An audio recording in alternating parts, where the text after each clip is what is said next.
నమస్తే అండి. ఈరోజు సింపుల్గా చికెన్ పకోడీ తయారు విధానాన్ని చూద్దాం. ముందుగా క్లీన్ చేసుకున్న 1/2 kg బోన్లెస్ చికెన్ తీసుకొని దానిలో 3 స్పూన్ల కార్న్ఫ్లోర్, 1 స్పూన్ బియ్యం పిండి, 1 స్పూన్ కారము, 1 స్పూన్ కొద్దిగా హోల్ గరం మసాలా పౌడర్, పసుపు, 1 spoon fresh ginger garlic paste, నిమ్మరసం వేసి ఈ ఇంగ్రీడియంట్స్ అన్నీ చికెన్ ముక్కలకు బాగా కలిసేలా కలుపుకోవాలి. స్టవ్ పై కడాయి పెట్టి ఆయిల్ వేడయ్యాక చికెన్ పీసెస్ని వేయించుకోండి.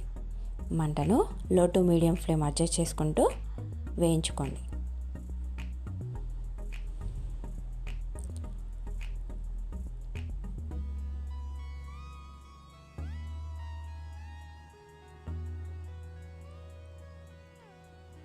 మంచి కలర్ వచ్చేలాగా వేయించుకొని బౌల్లోకి తీసుకోండి.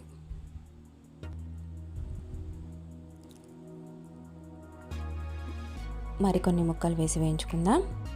ఒకవేళ పీసెస్ కనుక కడాయికి అంటుకున్నట్టయితే ఆయిల్లో కొంచెం సాల్ట్ వేయండి, అప్పుడు అంటుకోకుండా వస్తాయి.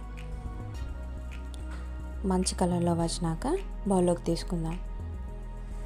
దీనిలో కొద్దిగా కరివేపాకు వేసి వేయించుకుందాం. చికెన్ పకోడీలో కరివేపాకు ఫ్లేవర్ అనేది చాలా బాగుంటుంది. అలాగే 2 పచ్చిమిర్చీలు వేసి వేయించుకుందాం.